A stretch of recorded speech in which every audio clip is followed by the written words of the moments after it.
Assalamualaikum warahmatullahi wabarakatuh.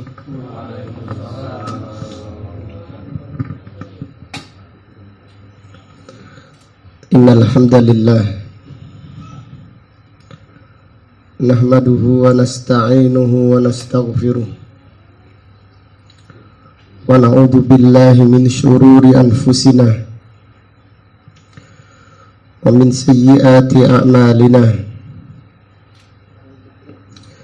Man yahdihillahu fala mudilla lahu wa man yudlil fala hadiya lahu. Wa ashhadu an la ilaha illallah wahdahu la syarika lah. Wa ashhadu anna Muhammadan abduhu wa rasuluh. Amma ba'du fa inna asdaqal hadisi kitabullah. Wa khairal hadyi hadyu Muhammadin sallallahu alaihi wasallam. Wa syarrul umuri muhdatsatuha. Wa kullu muhdatsatin bid'ah. Wa kullu bid'atin dhalalah. Wa kullu dhalalatin finnar. Allahumma faqihna fid din wa 'allimna at-ta'wil. Allahumma inna nas'aluka ilman nafi'a wa rizqan tayyiba wa amalan mutaqabbala. Allahumma inna na'udzubika min ilmin la yanfa' wa min qalbin la yakhsha' wa min nafsin la tashba' wa min da'watin la yustajabu laha. Alhamdulillah, pada malam yang berbahagia ini, yaitu malam Ahad tanggal 21 bulan Safar tahun 1444 Hijriah. Dengan izin Allah Ta'ala, kita melanjutkan kembali kajian kitab Al-Aqidah Al-Wasithiyah yang ditulis Al-Imam Syekhul Islam Ibnu Taimiyah rahimahullahu ta'ala rahmatan wasi'ah. Berkata Syekhul Islam Ibnu Taimiyah membawakan firman Allah surat Saba ayat yang pertama dan ayat yang kedua. Allah Ta'ala berfirman, wa huwal hakimul khabir, dan dialah Allah yang maha bijaksana lagi maha mengetahui. Surat Saba ayat yang pertama, itu potongan ayatnya. Wa huwal hakimul khabir, dialah Allah yang maha bijaksana lagi maha mengetahui. Dari ayat ini kita mengimani salah satu dari nama Allah adalah Al-Hakim. Jadi salah satu Asmaul Husna adalah Al-Hakim, yang maha bijaksana. Allah Subhanahu wa ta'ala maha bijaksana. Allah Subhanahu wa ta'ala maha sempurna hikmahnya di dalam syariatnya dan di dalam takdirnya. Allah Ta'ala maha sempurna hikmahnya di dalam syariatnya dan di dalam takdirnya. Jadi apabila Allah memerintahkan perintah, maka perintah Allah berdasarkan hikmahnya yang sempurna. Maka perintah Allah dasarnya atau berdasarkan hikmahnya yang sempurna. Apabila Allah melarang larangan atau mengharamkan sesuatu, maka yang dilarang Allah dan yang diharamkan Allah berdasarkan hikmahnya yang sempurna. Jadi Allah tidak memerintahkan perintah karena ingin maslahat dirinya. Dan tidaklah Allah melarang larangan karena kebakhilannya. Akan tapi perintah Allah dan larangan Allah berdasarkan yaitu hikmah Allah yang sempurna. Dan perintah Allah yaitu kembali membawa maslahat untuk hamba yang mengerjakannya. Dan larangan Allah kembali untuk maslahat hambanya yang meninggalkannya.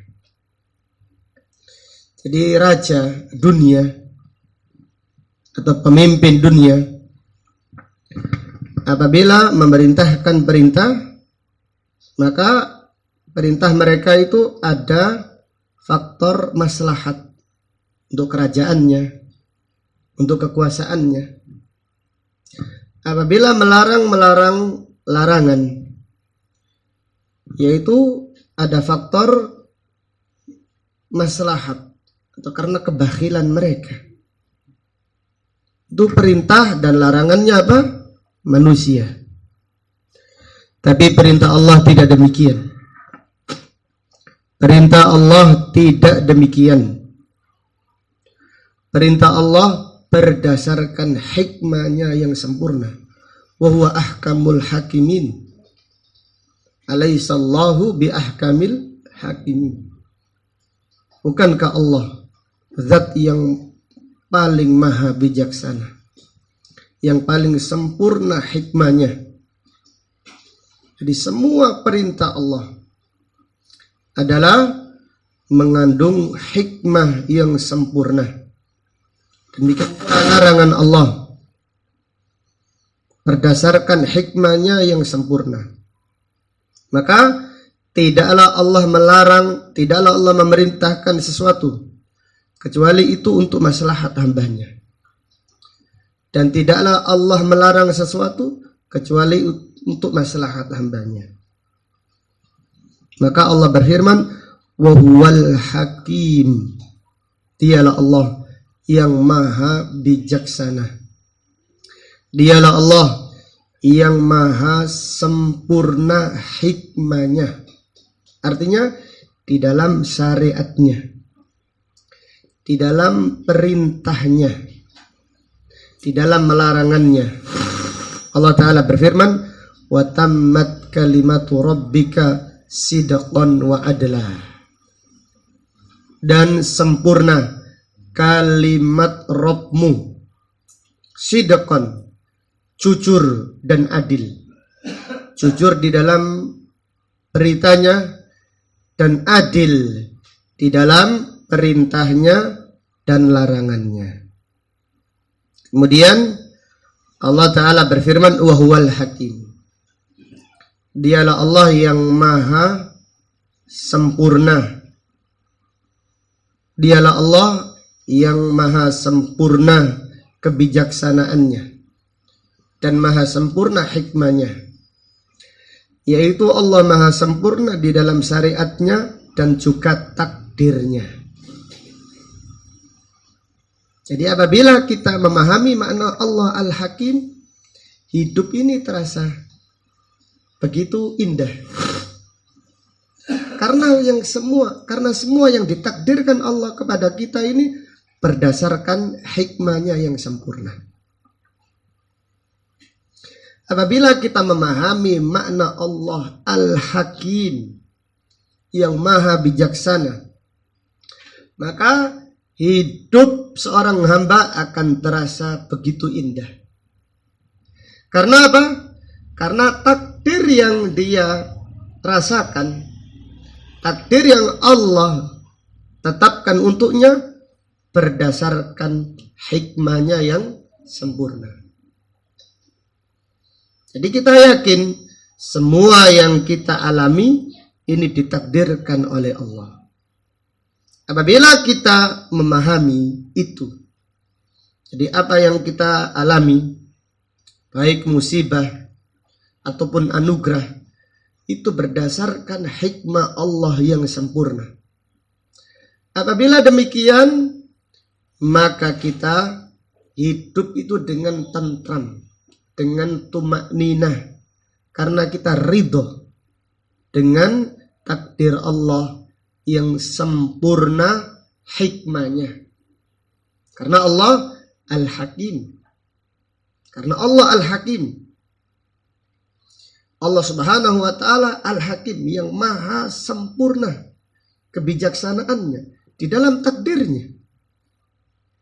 Apabila Allah mentakdirkan sesuatu kepada hambanya, maka itu berdasarkan hikmahnya.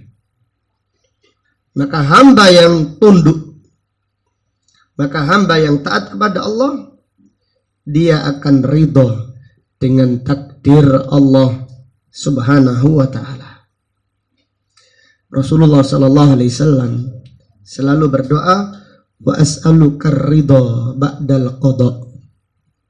Ya Allah, aku meminta kepadamu ridho setelah ditakdirkan. Ya Allah, aku meminta kepadamu ridho setelah takdirmu. Minta ridho. Kenapa? Karena kita yakin yang ditakdirkan Allah kepada kita ini yang terbaik. Karena kita yakin yang ditakdirkan Allah kepada kita ini yang terbaik. Karena nama Allah apa ya ikhwah? Al-Hakim, yang maha sempurna hikmahnya. Sehingga apabila kita mendapatkan musibah,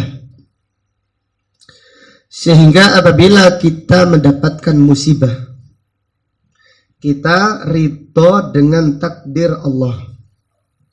Dan kita yakin musibah yang kita alami itu lebih baik daripada kita tidak mengalaminya.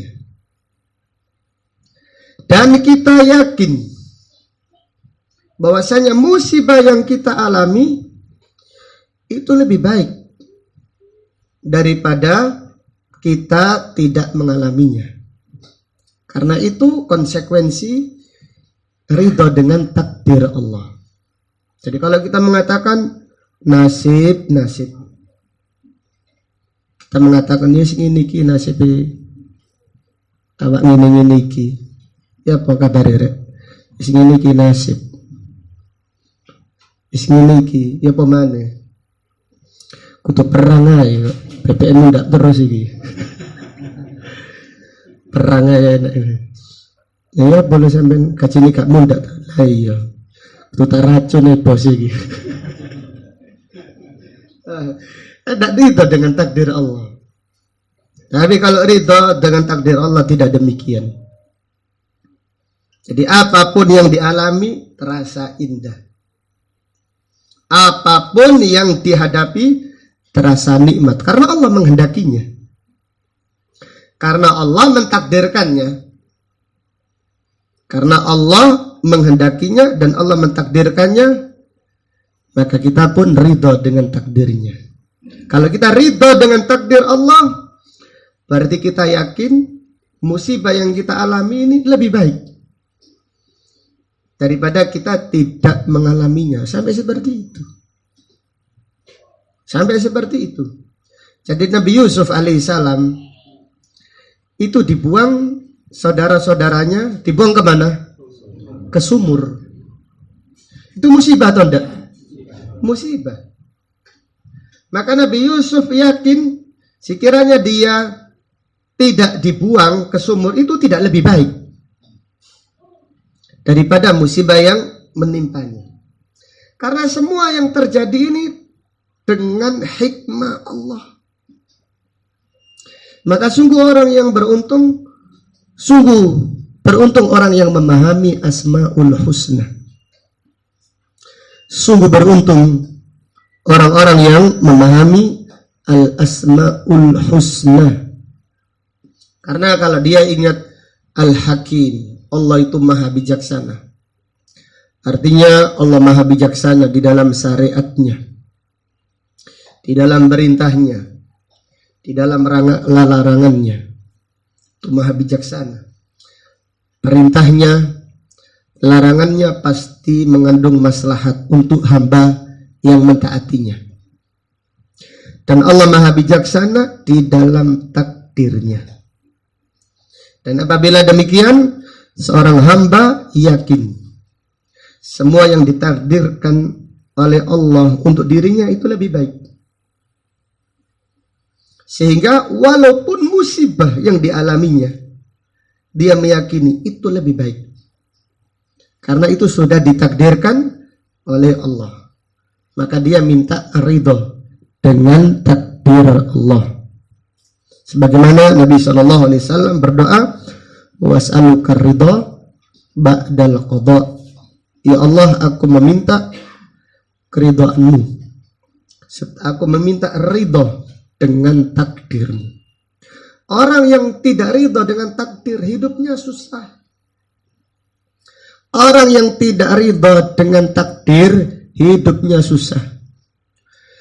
Menjadi bos, kepingin jadi bos itu gak enak. Wis enak hidup biasa saja. Hidup sebagai petani. Jadi petani kepingin jadi bos. Iya. Jadi hidup orang kaya kepingin sederhana kepingin kaya. Susah karena dirinya sendiri. Karena dia tidak memahami Al-Asmaul Husna dan tidak mempraktekkannya serta tidak mengamalkannya di dalam kehidupannya sehari-hari. Jadi susah ketika mendapatkan musibah berat. Kata Nabi SAW, wa idza syika falan taqasa.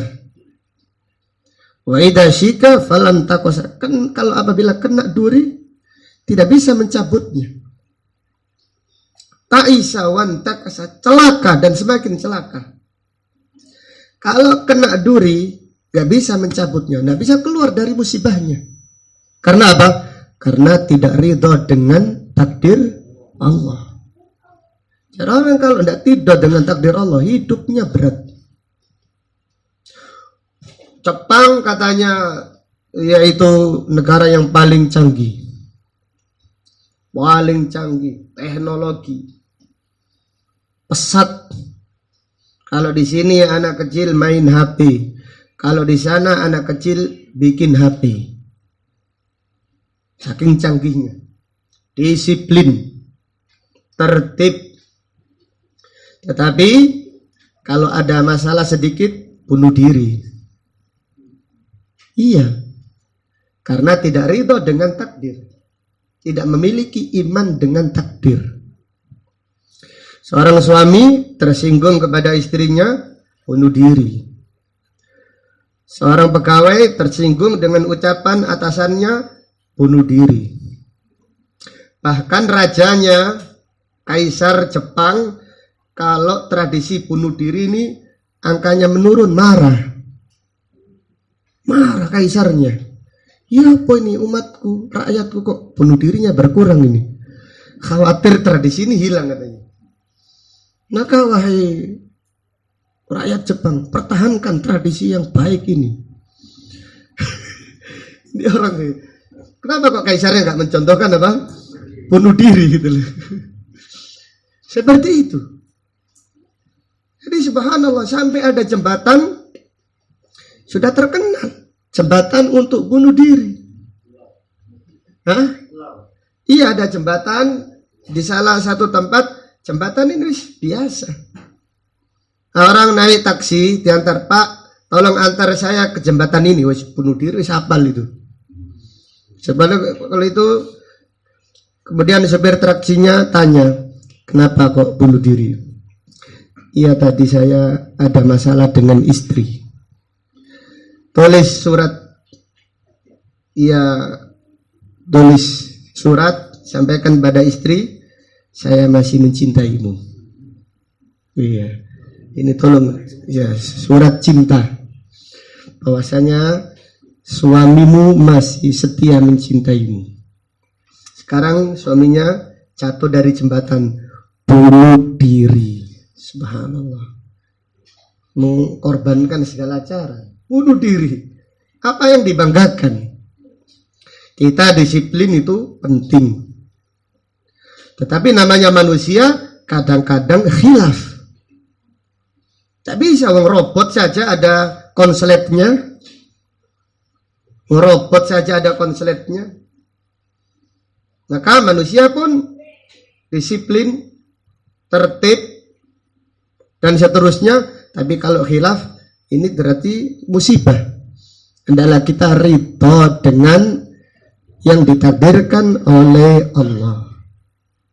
Maka orang yang ridho dengan takdir Allah itu diletakkan di mana-mana nikmat, berjuang di mana-mana nikmat, karena ridho dengan takdir Allah. Berjuang di mana-mana, di desa nikmat, di kota nikmat, di gunung nikmat, di hutan menikmatinya, karena ridho dengan takdir Allah. Karena kita yakin nama Allah adalah Al-Hakim, yang maha bijaksana, yang sempurna hikmahnya. Jadi seperti itu harus kita terapkan. Oh ya, Allah itu maha adil, Allah itu maha sayang. Kok saya kok ditakdirkan sakit, berarti Allah ingin memberi pahala kepada saya. Jangan ngersul, ya Allah ini pangeran ini ya apa sih? Wong lo gak duwe kok dikei loro penyakit, sing sugi-sugi kok sehat. Iya. Ya Allah, yang sugi-sugi kok ya Allah kena penyakit Pak ya Allah. Iya. Tak terima. Ya Allah, tetangga saya kalau sehat ya Allah. Tolong pindahkan penyakit saya ya Allah kepada tetangga saya. Orang yang tidak memahami makna Allah Al-Hakim, hidupnya susah. Walaupun uangnya banyak tetap susah. Karena uang itu bukan ukuran hidup enak.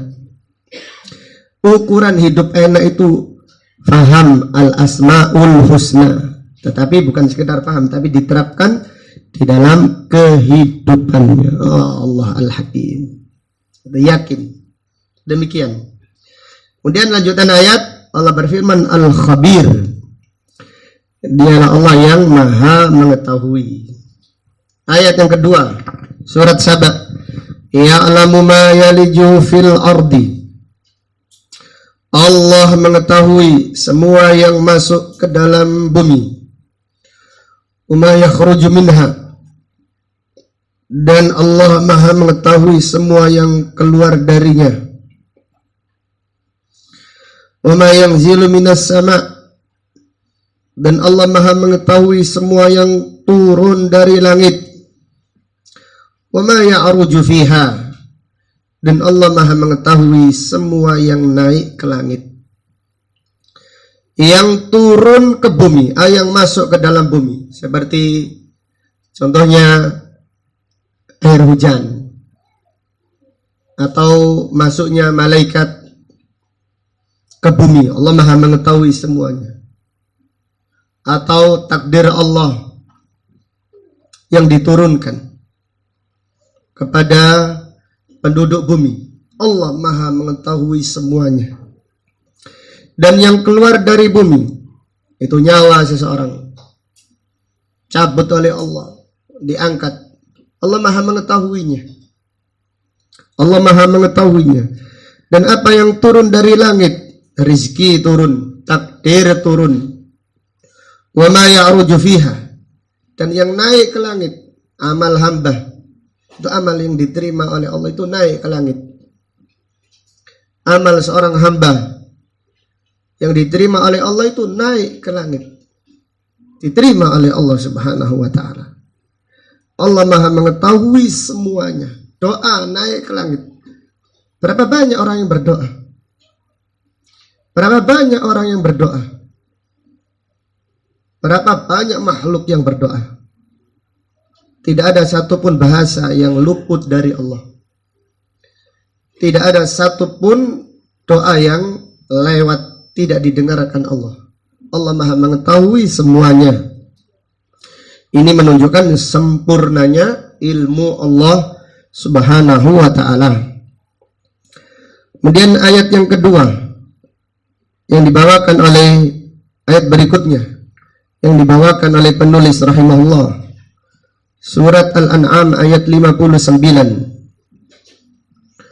Surat Al-An'am ayat 59. Allah Ta'ala berfirman, wa indahu mafatihul ghaibi la ya'lamuha illahu. Dan di sisi Allah kunci-kunci perbendaharaan yang gaib, kunci-kunci ilmu gaib hanya milik Allah. La ya'lamuha illahu. Tidak ada yang mengetahuinya kecuali hanya Allah. Wa ya'lamu ma fil barri wal bahr. Allah Maha mengetahui semua yang ada di daratan dan di lautan.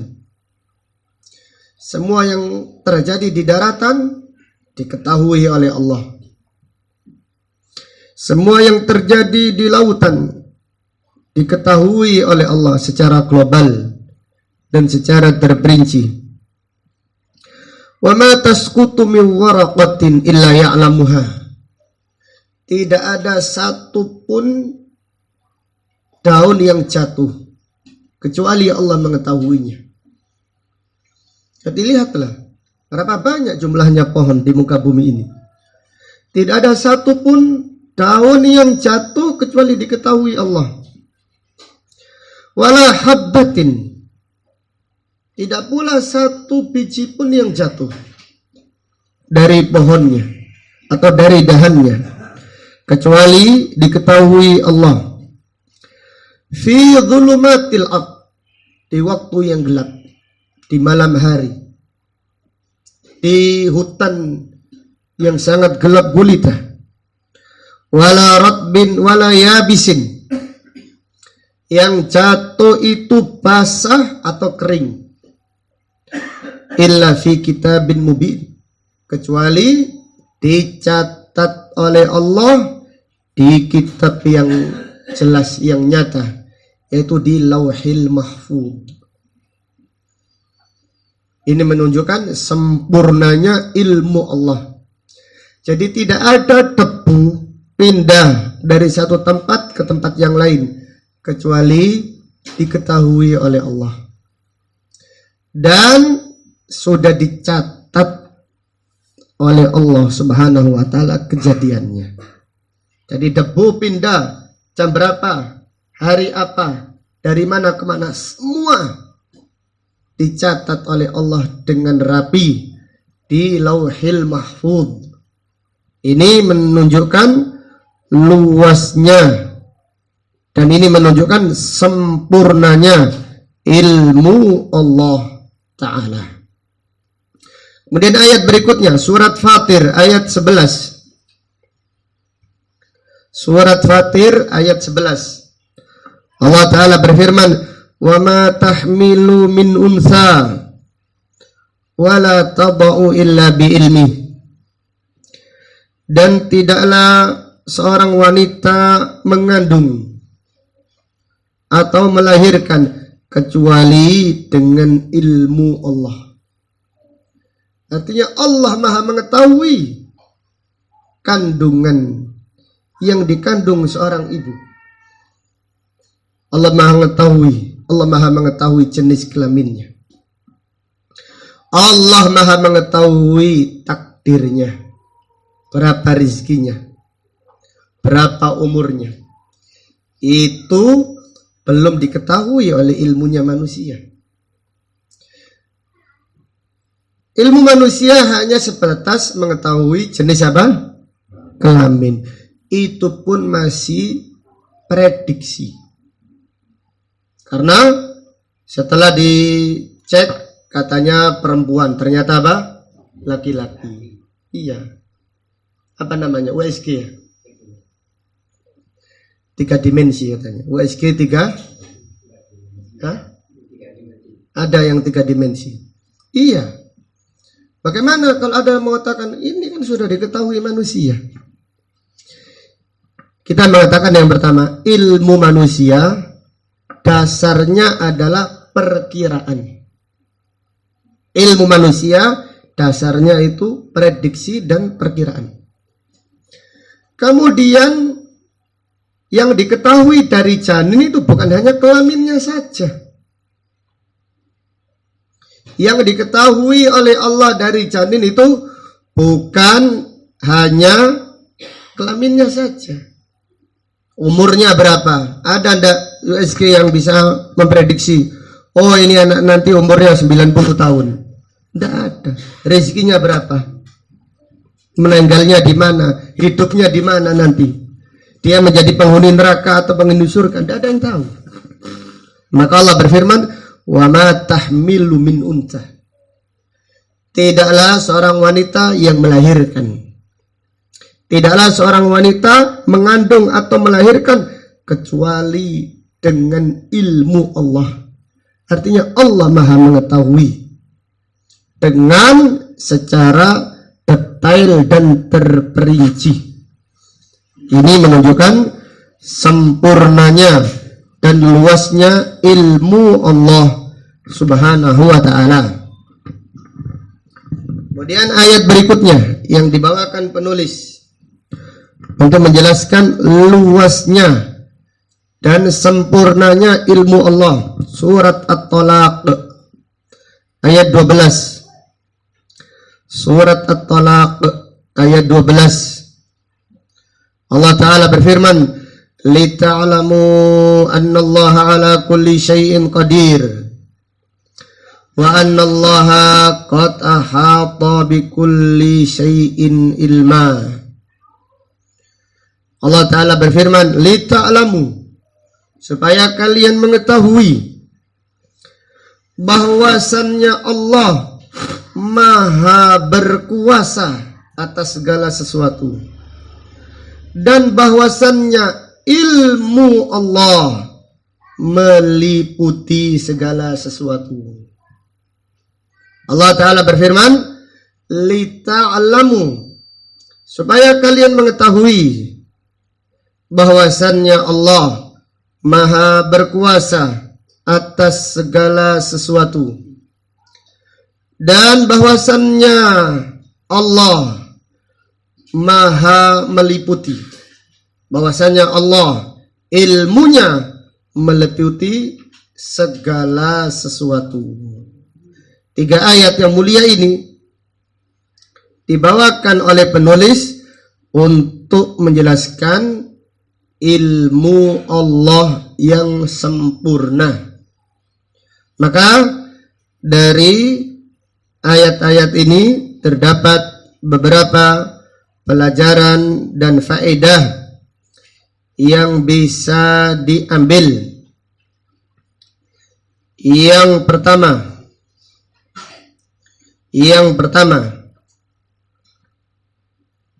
isbatu kamali ilmillah, menetapkan sempurnanya ilmu Allah.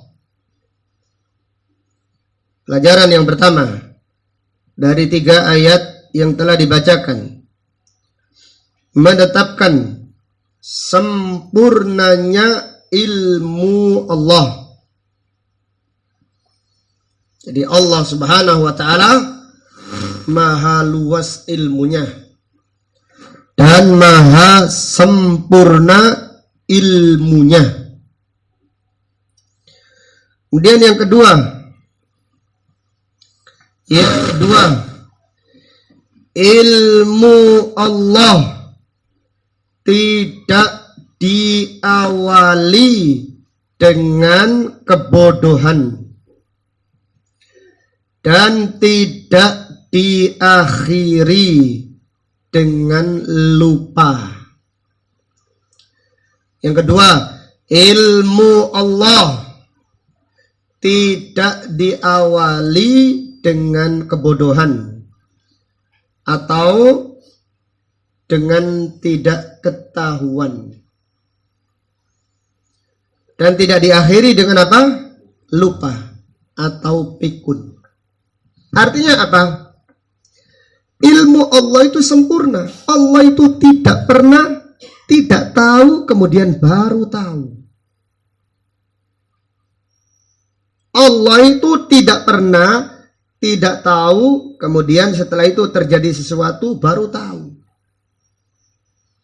Itu bukan Allah, itu manusia. Yang belum terjadi peristiwa tidak tahu. Setelah peristiwa terjadi baru apa? Baru tahu. Itu pun pengetahuannya terbatas. Banyak kekurangannya. Allah Ta'ala berfirman, "Wa ma utitum minal ilmi illa qalila." Tidaklah kalian wahai manusia diberi ilmu oleh Allah kecuali sedikit. Tidaklah kalian wahai manusia diberi ilmu oleh Allah kecuali sedikit. Allah Ta'ala berfirman, Allahul ladzi akhrajakum min butuni ummahatikum la ta'lamuna syai'a. Allah mengeluarkan kalian dari perut ibu kalian. Kalian tidak memiliki ilmu sama sekali. Wa ja'ala lakumus sam'a. Allah baru memberi pendengaran. Bayi itu ketika baru lahir, Allah penglihatannya tanpa arah. Tidak melihat, maksudnya melihat ya tapi tanpa arah, nggak jelas. Yang pertama kali diberi oleh Allah apa? Pendengaran. Wa ja'ala lakumus sam'a wal absara. Kemudian Allah memberikan apa? Penglihatan. Baru setelah itu beberapa hari bayi itu bisa melihat dengan jelas. Wal afidah, dan hati. La'allakum tashkurun, supaya kalian menjadi orang-orang yang bersyukur. Jadi manusia seluruhnya itu tidak tahu kemudian menjadi tahu. Karena diberi ilmu oleh Allah. Dan ilmu yang diberikan kepada manusia itu sedikit. Malaikat, sempurna enggak ilmunya malaikat? Sempurna apa enggak? Tidak. Allah Ta'ala berfirman kepada para malaikat, apa nama benda-benda ini? Tidak tahu. Mereka berkata, qalu la ilma lana illa ma 'allamtana innaka antal alimul hakim.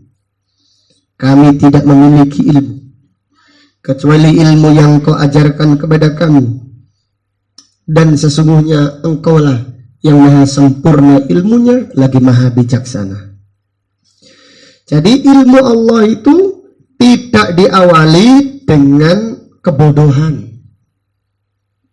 Dan ilmu Allah tidak diakhiri dengan lupa atau pikun. Allah tidak pernah lupa. Allah Ta'ala berfirman, wa ma kana rabbuka nasiyah. Dan Rabbmu, Tuhanmu, sekali-kali tidak pernah lupa. Jadi dengan demikian, faedah yang kedua, ilmu Allah tidak diawali dengan apa tadi? Dengan kebodohan. Dan tidak diakhiri dengan lupa. Atau tidak diakhiri dengan kepikunan. Jadi kalau manusia itu banyak pikun. Umur sepetang puluh pikun. Umur masih muda tapi banyak apa? Lupa. Demikian ilmunya manusia. Sebagaimana yang difirmankan Allah, yaitu wa ma utitum minal ilmi illa qalila. Kalian wahai manusia tidak diberi ilmu kecuali sedikit. Kemudian pelajaran berikutnya tentang ilmu Allah. Yang ketiga, Allah Maha mengetahui semua yang telah terjadi. Allah Maha mengetahui semua yang telah terjadi dan semua yang sedang terjadi dan semua yang sedang terjadi serta semua yang akan terjadi. Saya ulangi lagi. Allah Maha mengetahui semua yang telah terjadi. Jelas ya? Allah Maha mengetahui semua yang telah terjadi dan semua yang sedang terjadi serta semua yang akan terjadi, bahkan semua yang tidak terjadi. Kalau terjadi, bagaimana terjadinya? Bingung atau nggak bingung? Ya, saya didikte dhisik, baru nanti dijelaskan. Allah Maha mengetahui semua yang telah terjadi. Wis mari ini ya. Ya. Yang kedua, dan semua yang sedang terjadi. Kemudian yang ketiga, Allah Maha mengetahui semua yang akan terjadi. Allah Maha mengetahui semua yang akan apa? Terjadi. Kemudian yang keempat, Allah Maha mengetahui semua yang tidak terjadi. Kalau terjadi, bagaimana terjadinya? Ya Bapak Nawawi. Ya enggak apa-apa, sabar. Alhamdulillah kan ngaji kayak gini kan enak. Di masjid kan enggak bisa diulang-ulang kayak gini. Allah Maha mengetahui semua yang tidak terjadi. Allah Maha mengetahui semua yang tidak terjadi. Kalau terjadi, bagaimana terjadinya? Kita jelaskan satu persatu. Intinya ada berapa tadi? Ada 4. Ya, 4. Ada 4. Jadi Allah Maha mengetahui semua yang telah terjadi. Yang telah terjadi kemarin, minggu yang lalu, sampai yang lalu-lalu, Allah Maha mengetahui secara detail, secara terperinci. Tidak ada satupun kejadian yang luput dari Allah Subhanahu wa Ta'ala. Tidak ada satupun peristiwa yang luput dari Allah Subhanahu wa Ta'ala. Semua yang telah terjadi, Allah mengetahuinya dengan terperinci, dengan detail. Dan Allah sekali-kali tidak akan lupa sedikit pun. Ini jelas ya. Kemudian yang kedua, Allah Maha mengetahui semua yang sedang terjadi. Sekarang hati kita ini mendetikkan apa? Ada yang fokus ilmu, ada yang kadang-kadang melirik hatinya. Ada yang fokus ilmu, ada yang ini yang ngaji saja hatinya beda-beda. Ada yang di luar sana sekarang mendetikkan apa? Ada yang fokus main pingpong, ada yang fokus ini. Allah Maha mengetahui semua yang terjadi. Tidak ada satupun yang luput dari ilmu Allah. La ya'zubu anhu mithqala darratin fil ardi wala fis sama. Tidak ada satu butir pun darrah yang yaitu tersembunyi dari Allah di langit atau di bumi. Jadi semua yang terjadi ini diketahui oleh Allah. Sekarang kita mendetikkan apa? Semua sekarang terjadinya di alam semesta ini, di bumi, di langit, di daratan, di lautan, di hutan, di gunung. Semuanya yang terjadi sekarang diketahui oleh Allah secara terperinci, secara detail. Itu menunjukkan sempurnanya ilmu Allah. Jadi yang kedua jelas ya. Yang ketiga, Allah Maha mengetahui semua yang akan terjadi sampai hari kiamat nanti. Besok apa kejadiannya, lusa apa kejadiannya. Adapun ilmu manusia tidak tahu apa yang terjadi besok. Jangankan besok, 1 jam yang akan datang aja tidak tahu. Allah Ta'ala berfirman, wa ma tadri nafsun mada taksibu ghadan. Tidak ada seorang pun yang tahu apa yang dikerjakannya esok hari. Manusia itu bisa punya rencana. Manusia itu bisa mempunyai apa? Rencana. Tapi kepastiannya tidak ada yang tahu kecuali Allah Subhanahu wa Ta'ala. Jadi demikian. Jadi Allah Maha mengetahui semua yang akan terjadi sampai hari kiamat nanti. Bagaimana kejadiannya, bagaimana perinciannya, bagaimana detailnya diketahui oleh Allah secara sempurna. Yang keempat, ini perlu fokus. Allah Maha mengetahui semua yang tidak terjadi. Kalau terjadi, bagaimana apa? Terjadinya. Semua yang tidak terjadi itu namanya apa sih? Mustahil. Semua yang tidak terjadi namanya apa? Mustahil. Kalau terjadi, bagaimana kejadiannya? Allah Maha tahu. Jelas ya? Contohnya apa? Siapa yang bisa mencontohkan?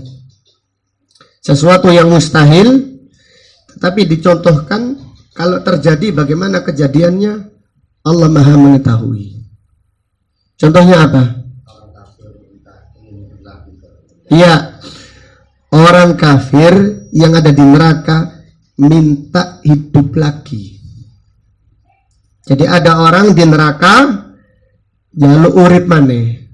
Ya Allah, hidupkan kami kembali ke dunia supaya kami beriman. Jadi orang di neraka hidup lagi ke dunia ini mustahil. Namanya tidak apa? Tidak terjadi. Sekiranya terjadi, sekiranya orang di neraka dihidupkan lagi ke dunia, Allah tahu kejadiannya. Allah Maha tahu apa yang terjadi. Jadi sekiranya yaitu orang yang di neraka dikembalikan ke dunia, Allah Maha tahu bagaimana kejadiannya. Yaitu kejadiannya mereka akan kembali lagi kepada apa? Kekufuran.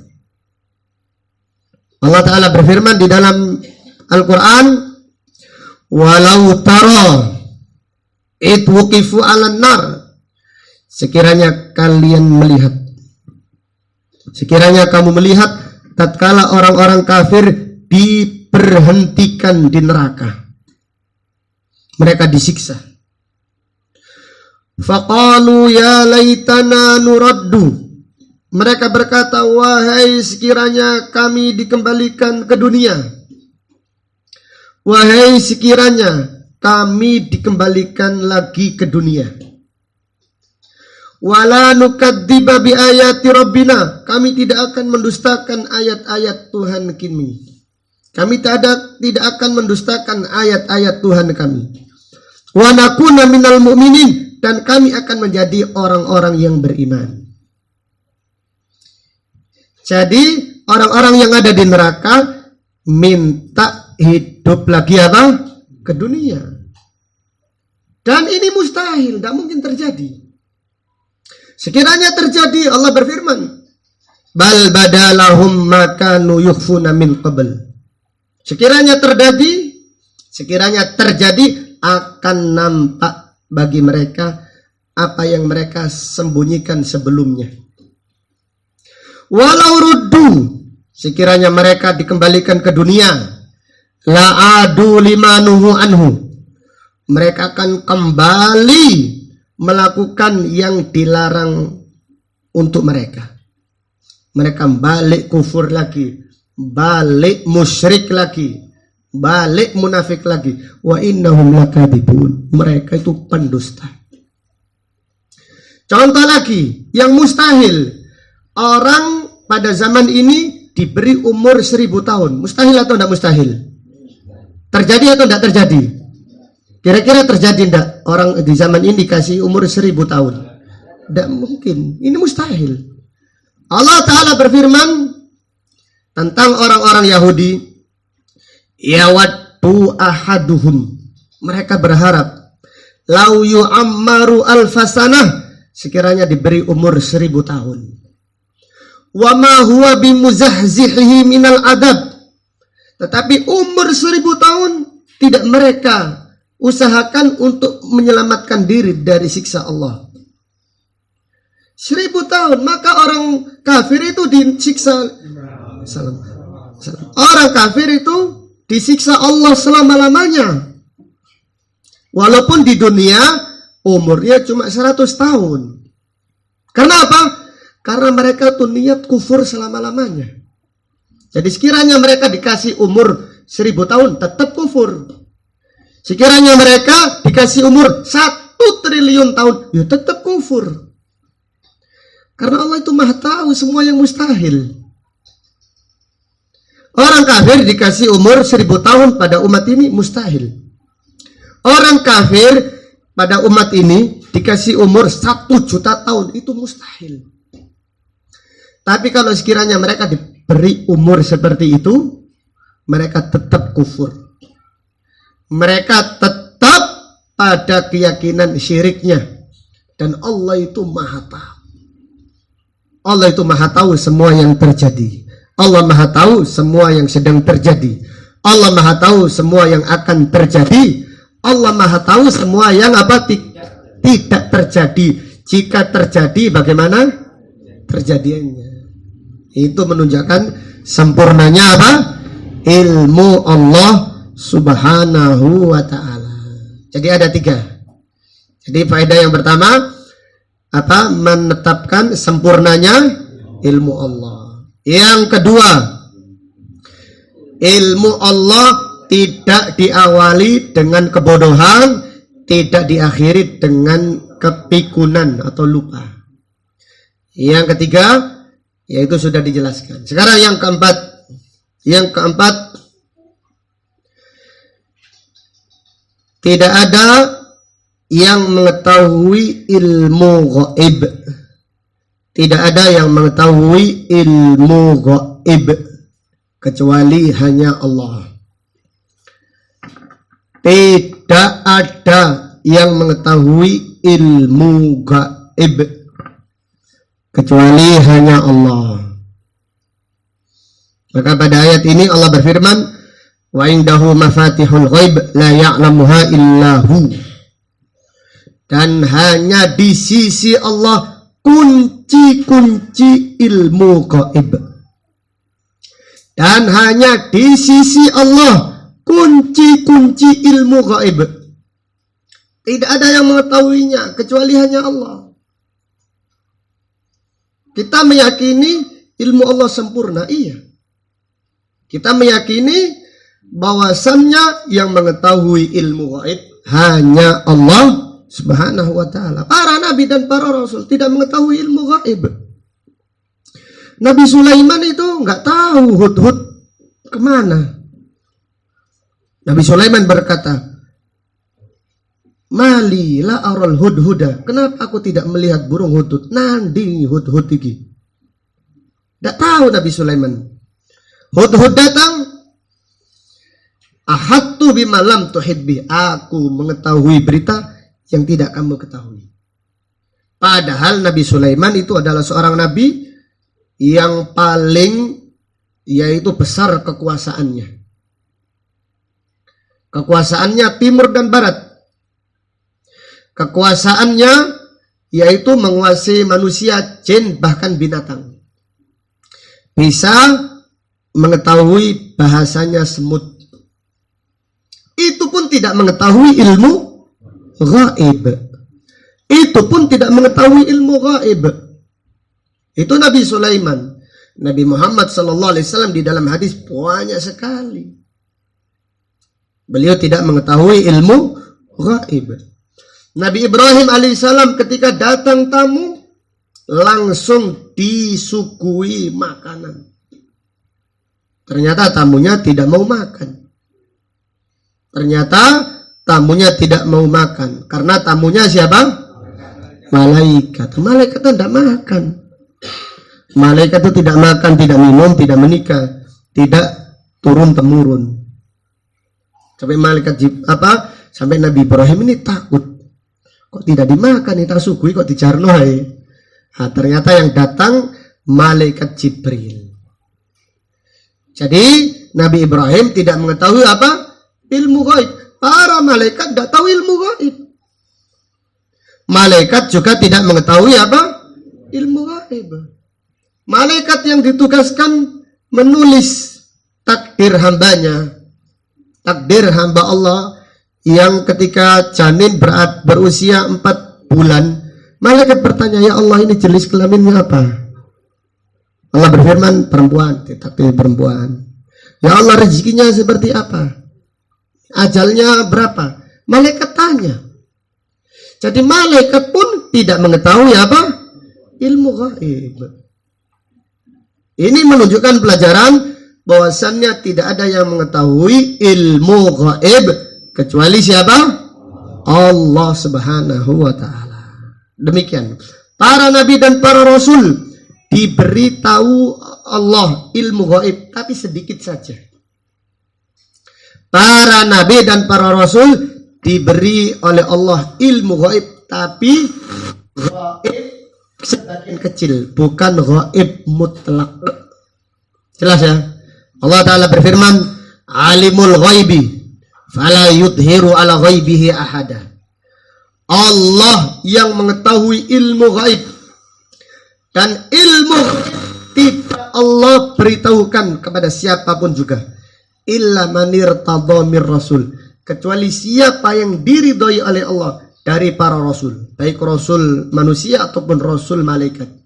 Diberitahu oleh Allah ilmu gaib, tapi gaib yang kecil, bukan gaib yang mutlak. Bukan gaib yang apa? Mutlak. Allah memberitahu apa sebagian peristiwa-peristiwa yang akan terjadi pada hari kiamat atau menjelang hari kiamat kepada para nabi dan apa? Para rasul. Demikian. Maka pelajaran berikutnya, tidak ada yang mengetahui ilmu gaib kecuali Allah Subhanahu wa ta'ala. Kemudian pelajaran berikutnya, bantahan kepada para dajjal yang mengakui ilmu gaib. Bantahan kepada para dajjal yang mengakui ilmu gaib. Dajjal itu artinya kadzab, pendusta. Maka siapa yang mengetahui ilmu gaib, dia adalah pendusta yang tidak diterima syahadatnya, tidak diterima persaksiannya. Bahkan dia adalah orang yang kufur kepada Allah Subhanahu wa ta'ala. Nabi SAW bersabda, man ata arrafan au kahinan, siapa yang mendatangi peramal atau dukun dan membenarkan ucapannya, fasaddaqahu bima yaqul faqad kafara bima nuzzila ala Muhammadin sallallahu alaihi wasallam. Siapa yang mendatangi peramal atau dukun kemudian membenarkan ucapannya, maka dia telah kufur terhadap Al-Quran yang diturunkan oleh Allah kepada Nabi Muhammad sallallahu alaihi wasallam. Dalam hadis yang lain, Nabi sallallahu alaihi wasallam bersabda, man ata arrafan au kahinan fasaddaqahu bima yaqul lam tuqbal lahu salatun arba'ina lailatan. Siapa yang mendatangi peramal atau dukun lalu membenarkan ucapan mereka, maka salatnya tidak diterima 40 hari 40 malam. Jadi mendatangi dukun dan membenarkan ucapan mereka ini dosa yang sangat besar. Apalagi dukunnya. Apalagi apa? Dukunnya. Dukun yang mengaku mengetahui ilmu gaib ini telah melakukan kekufuran. Melakukan yaitu dosa kufur. Kenapa? Karena tidak ada yang mengetahui ilmu gaib kecuali siapa? Kecuali Allah Subhanahu wa ta'ala. Kemudian pelajaran berikutnya.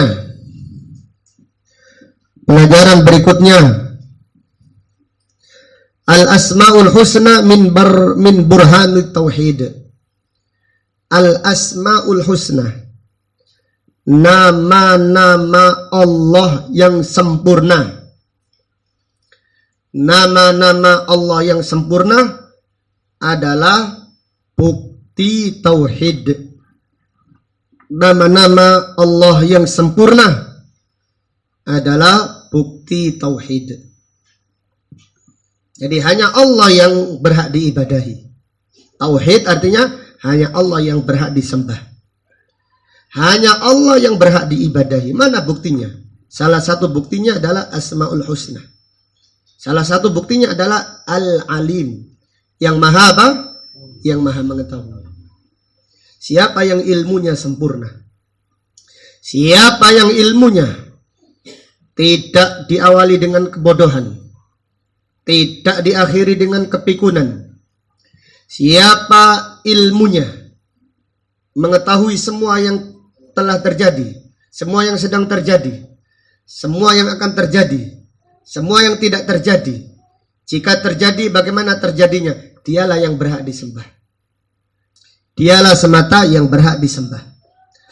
Adapun makhluk yang ilmunya tidak sempurna, ilmunya sedikit, diawali dengan kebodohan, diakhiri dengan kepikunan atau kekeliruan atau kelupaan, maka mereka tidak layak apa? Disembah. Nabi SAW pernah sholat, salah beliau membaca. Falubisat alaihil qira'ah, bacaannya kacau. Kemudian setelah sholat, Nabi SAW bersabda, innama ana basyarun, aku ini manusia, mislukum, seperti kalian. Ansa kamatan saun, aku ini lupa seperti kalian lupa. Faidah nasitu, apabila aku lupa, ingatkan aku. Fadzakiruni, ingatkan aku. Faidah nasitu, fadzakiruni. Jika aku lupa, maka ingatkan apa? Aku. Dengan demikian, para nabi dan para rasul tidak mengetahui apa? Ilmu gaib. Tidak sempurna ilmunya. Masih lupa. Masih lupa. Nabi SAW pernah sholat duhur 5 rakaat. Hadis Bukhari. Para sahabat bingung ini. Kok 5 rakaat? Jangan-jangan ada syariat baru. Maka para sahabat menegur, ya Rasulullah, engkau sholat 5 rakaat. Ya Rasulullah, engkau sholat duhur 5 rakaat. Kemudian Nabi SAW memastikan, benar tidak saya tadi sholat 5 rakaat? Para sahabat yang lain mengatakan, iya ya Rasulullah. Setelah itu Nabi SAW sujud apa? Sujud sahwi, sujud lupa. Sujud yang disyariatkan untuk menutupi lupa di dalam sholat. Nabi SAW pernah sholat asyar cuma 2 rakaat. Nabi SAW pernah sholat asar cuma 2 rakaat. Jadi kesimpulannya, manusia itu tidak layak disembah. Karena ilmu mereka apa? Tidak sempurna. Karena ilmu mereka tidak sempurna. Maka yang layak disembah hanya Allah. Dan mana buktinya? Buktinya Al-Asma'ul Husna. Satu saja pada bab ini, Al-Alim, yang maha luas ilmunya, yang maha sempurna ilmunya. Siapa yang ilmunya sempurna, dialah yang layak disembah. Siapa yang ilmunya tidak sempurna, maka dia tidak layak disembah dan diibadahi dari selain Allah Subhanahu wa ta'ala.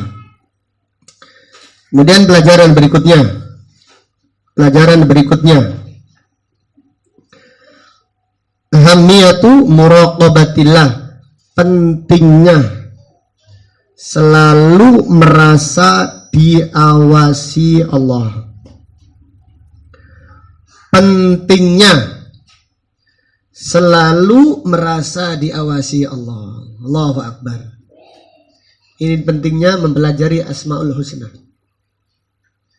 Jadi apabila demikian, kita harus berusaha semaksimal mungkin untuk merasa selalu diawasi Allah.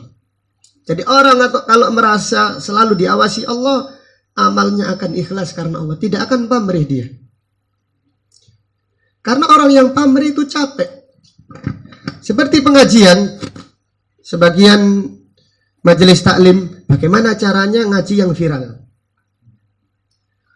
Terus seperti itu, jenuh lama-lama. Tapi orang yang merasa diawasi Allah, istiqamah, kak kelek viralan, kak viral, kak paten. Yang penting istiqamah, yang penting merasa diawasi Allah. Itu lezat ibadah, lezat. Itu nikmat. Mereka yang senang dengan viral itu cepat bosan.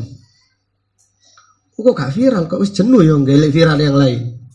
Kepengen viral ya ledakkan itu apa rumah pengajian.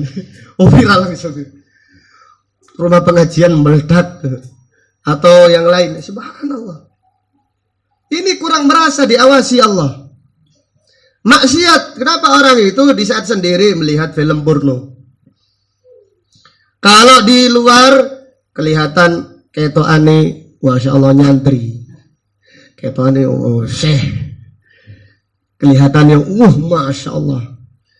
Soalnya kurang luas ilmunya terhadap Al-Asmaul Husna. Ilmu terhadap Al-Asmaul Husna itu ilmu yang dipraktekkan, yang melahirkan ketakwaan. Yang melahirkan dalam masalah ini tentang ilmu Allah berarti melahirkan pengasahan Allah. Jadi kalau kita merasa diawasi Allah, kita sholat mencari pujiannya Allah.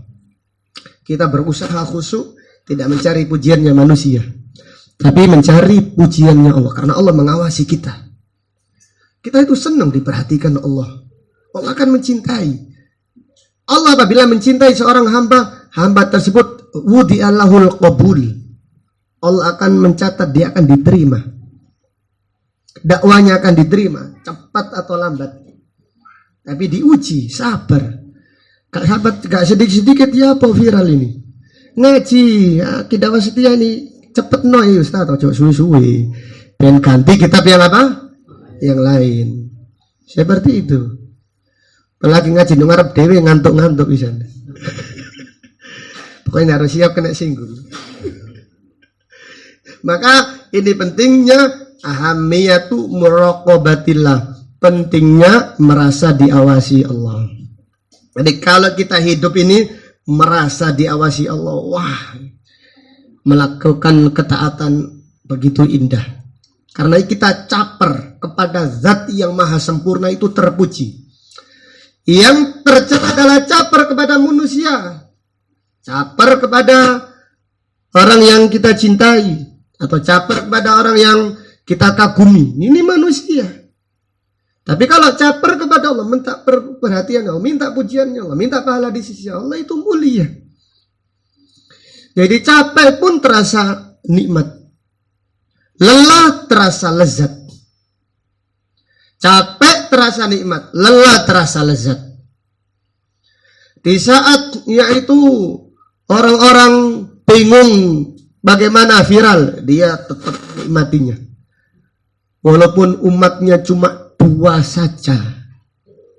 Nabi Yusuf alaihissalam berdakwah di penjara, umatnya cuma 2. Jamaahnya cuma 2 di penjara. Tapi terasa lezat. Kenapa? Karena di jalan dakwah itu lezat. Nikmat. Nabi SAW berdakwah cuma 1 saja kepada Abu Bakar di Gua Thur. Ketika dikejar orang-orang Quraisy, tetap dakwah. Nikmat. Padahal dikejar-kejar musuh. Karena merasa diawasi Allah.